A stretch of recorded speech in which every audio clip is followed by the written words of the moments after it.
বেনজিরের সহায়তায় জমি দখল করে গাজীপুরে রিসোর্ট। অবসরের ১৩ বছর পর ডক্টর ইউনূসের বিরুদ্ধে হাজার কোটি টাকা লোপাটের অভিযোগ খোদ গ্রামীণ ব্যাংকের। সুবিধা দিয়েছেন পরিবারকে, বিভ্রান্তিকর তথ্য দাবি। ১০ আসামির ব্যাংক হিসাব দাখিলের নির্দেশ।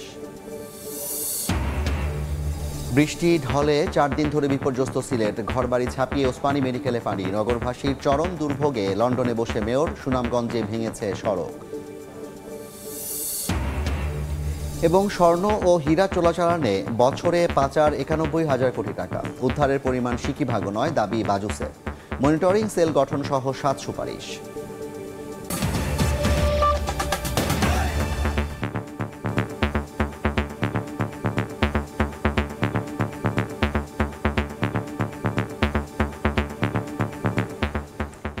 জনপদের সময়ের সঙ্গে আছি আমি জাফর সাদিক।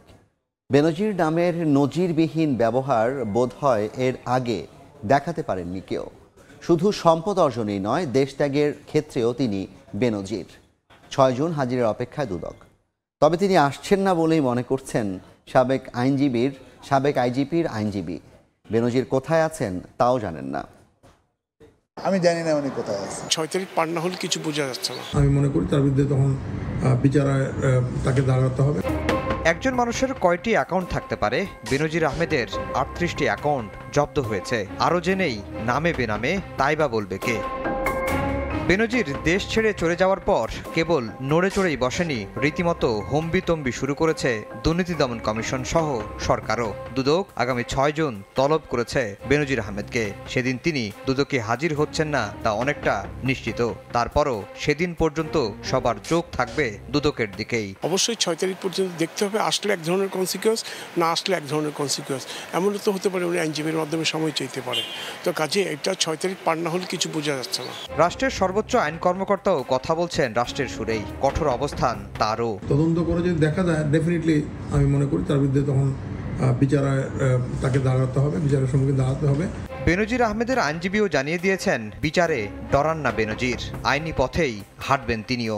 আমি জানি না উনি কোথায় আছে। ওনার সাথে আমার যেটুকু যোগাযোগ হয়েছে সেটা হচ্ছে যে যেহেতু ওনার বিরুদ্ধে একটা অভিযোগ আছে এবং দুদক ইনকোয়ারি করছে, ওনার সম্পত্তি বাজেয়াপ্ত হয়েছে, সুতরাং উনি আইনগত ব্যবস্থাগুলি নেবেন। আইন শৃঙ্খলা বাহিনীর সর্বোচ্চ পদে থেকে এর আগে কেউ এতটা বেপরোয়াভাবে সম্পদ অর্জন করেছেন এমন তথ্য নেই কারো কাছে। আর তা হবেই বা কিভাবে? তিনি তো বেনজির। আফজার হোসেন, সময় সংবাদ, ঢাকা। সাবেক পুলিশ প্রধানকে যখন দুর্নীতির জন্য পালিয়ে থাকতে হয়, তখন সেই বাহিনীর সম্মান থাকে কোথায়? এমন প্রশ্ন রেখেছেন বিএনপির মহাসচিব মির্জা ফখরুল ইসলাম আলমগীর। দুপুরে জাতীয় প্রেস ক্লাবে আলোচনা সভায় তিনি কথা বলেন। বেনজির নজিরবিহীন, একই সঙ্গে সাবেক সেনাপ্রধান, তাকেও স্যাংশন দিয়ে দিয়েছে। এখন সেনাবাহিনীর অবস্থা কি?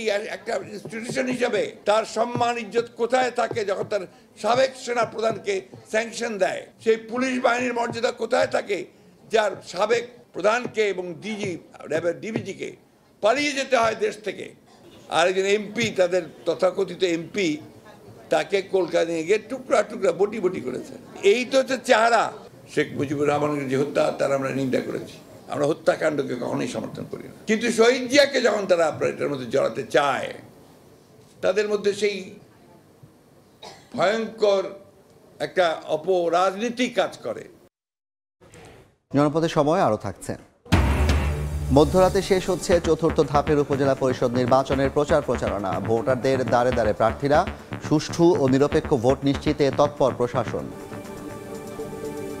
অবসরের ১৩ বছর পর ডক্টর মোহাম্মদ ইউনূসের বিরুদ্ধে হাজার কোটি টাকা লোপাটের অভিযোগ তুলল তারই প্রতিষ্ঠিত গ্রামীণ ব্যাংক।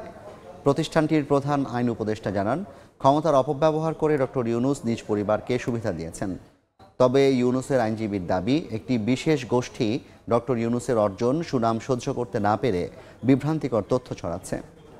আমরা ইংরেজিতে একটা কথা বলে থাকি যে মানুষ যখন মিথ্যা বলতে বলতে এমন অবস্থা হয়ে যায় যখন সত্য এবং মিথ্যার পার্থক্য করতে পারে না, তাকে বলা হয় প্যাথোলজিক্যাল লায়ার। বাবার শিষ্ট ছেলে, দুষ্ট ছেলে এখন লুবে পড়েছে বাবার পকেট।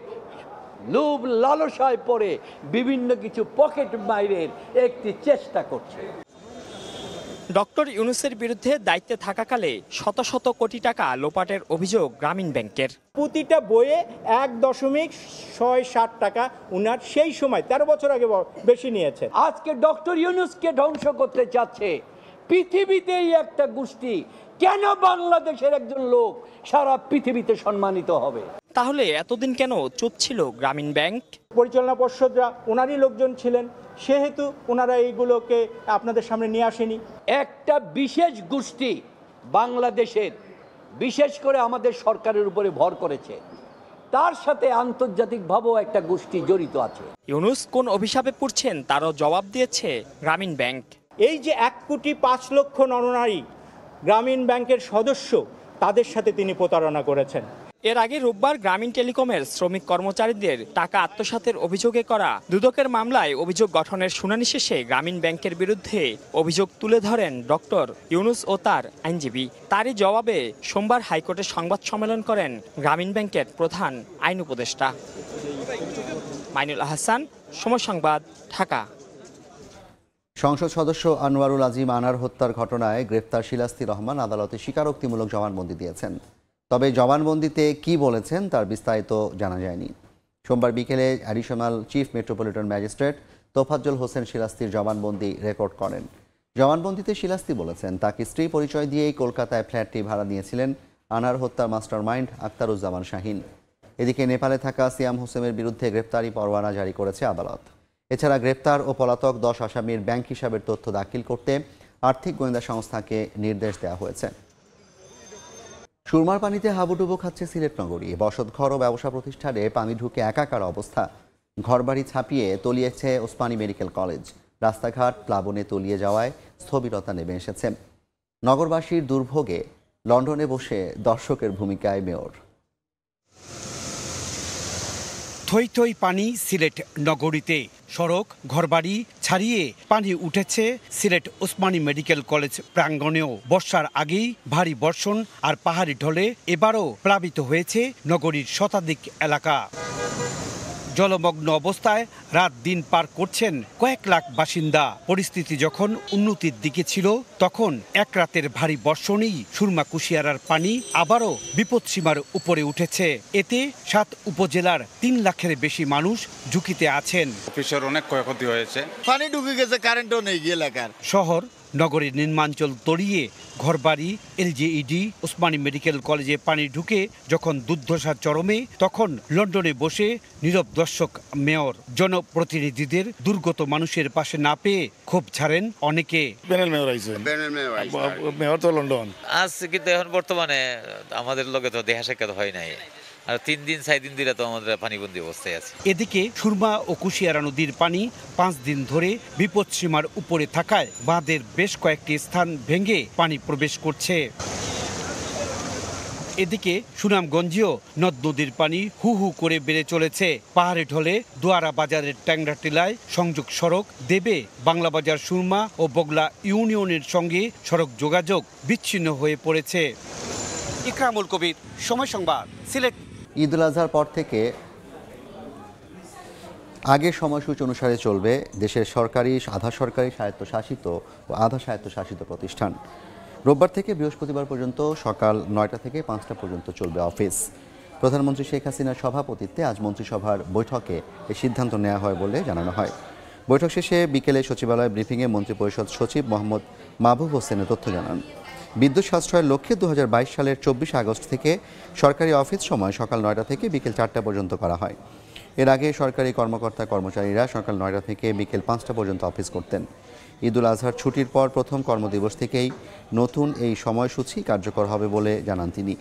এদিকে ঢাকার সোহরাওয়ার্দী উদ্যানে স্বাধীনতা স্তম্ভ নির্মাণ প্রকল্প এলাকা থেকে শাহবাগ থানা স্থানান্তর করে শিগগির বঙ্গবন্ধু শেখ মুজিবুর রহমান মেডিকেল বিশ্ববিদ্যালয়ের উত্তর পাশে স্থাপনের প্রস্তাব অনুমোদন করেছে মন্ত্রিসভা।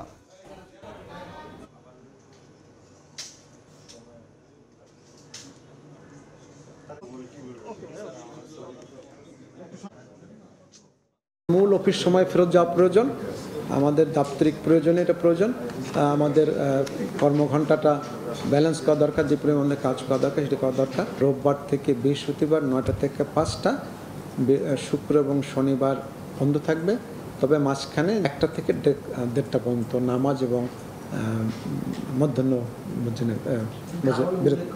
এটি কার্যকর হবে আপনার আমাদের সামনে ঈদুল আজহার যে বন্ধটা শেষ যেদিন হবে তার পরের দিন যে প্রথম যে কর্মদিবস সেই কর্মদিবস থেকে এটি। স্বর্ণ ও হীরা চোরাচালানের মধ্য দিয়ে বছরে দেশ থেকে পাচার হচ্ছে প্রায় 91,000 কোটি টাকার বেশি, দাবি বাংলাদেশ জুয়েলার্স অ্যাসোসিয়েশন বাজুসের। ঠেকাতে মনিটরিং সেল গঠন, ব্যাগেজ রুল সংশোধন সহ 7 সুপারিশ সংগঠনটির। স্বর্ণ ও হীরা চোরাচালানের মাধ্যমে বাংলাদেশ থেকে প্রতি বছর 91,250 কোটি টাকারও বেশি পাচার হয়ে যাচ্ছে। পুরো টাকা হুন্ডির মাধ্যমে চোরা কারবারিরা বিদেশে পাচার করে থাকে, এমন দাবি বাংলাদেশ জুয়েলার্স সমিতি বাজুসের। সোমবার স্বর্ণ ও ডায়মন্ড চোরাচালান বন্ধে করণীয় শীর্ষক এক আলোচনায় সংগঠনটি জানায়, প্রতিদিন 250 কোটি টাকার স্বর্ণ ও হীরা অবৈধভাবে বাংলাদেশে ঢোকে। তাদের দাবি, ভারত সংলগ্ন 30 জেলার সীমান্ত দিয়ে স্বর্ণের চোরাচালান হয়ে থাকে। সোনা চোরা কারবারিরা সিন্ডিকেটের মাধ্যমে বিদেশ থেকে সোনার বার আনছে।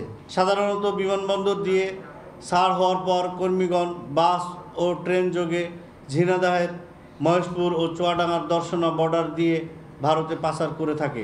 স্বর্ণের অবৈধ বাণিজ্যের কারণে প্রবাসী আয় প্রবাহ কমছে এবং মানি লন্ডারিং বাড়ছে বলেও দাবি করে সংগঠনটি। সোনা যদি আনুষ্ঠানিক পথে আমদানি করা হতো তাহলে বাংলাদেশ ব্যাংকের $22 মিলিয়ন রিজার্ভ জমা হতো, যা থেকে সরকার রাজস্ব আহরণ হতো প্রায় 10,000 কোটি টাকা। চোরাচালান বন্ধে আইন প্রয়োগকারী সংস্থাগুলোর জোরালো অভিযান, বাজুসকে সম্পৃক্ত করে পৃথকভাবে সরকারি মনিটরিং সেল গঠন, ব্যাগেজ রুল সংশোধন সহ 7টি সুপারিশ দিয়েছে সংগঠনটি। ফরহাদুর রহমান, সময় সংবাদ, ঢাকা। চতুর্থ ধাপে উপজেলা পরিষদ নির্বাচনে শেষ মুহূর্তের প্রচারণায় ব্যস্ত প্রার্থীরা। উন্নয়নের প্রতিশ্রুতিতে ভোটারদের পক্ষে টানতে মরিয়া তারা। ভোটাররা বলছেন, কথার ফুলঝুরি নয়, সুখে দুঃখে পাশে থাকবেন, তাকেই বেছে নেবেন তারা।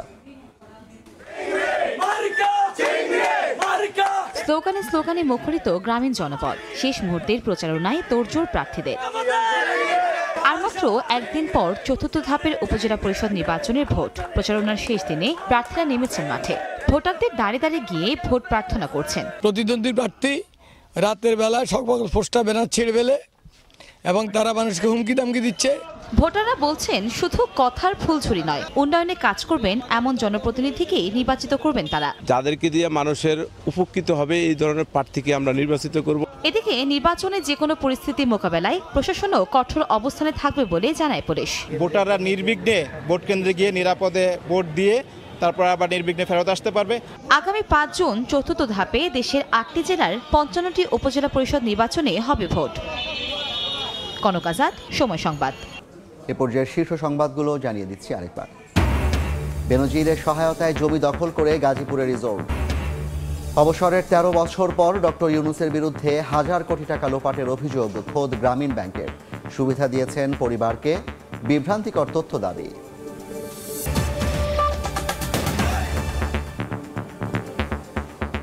এই ছিল জনপদের সময়। রাতের সময় নিয়ে ফিরছি কিছুক্ষণ পর। আমি জাফর সাদিক, সঙ্গে থাকুন সময়ের।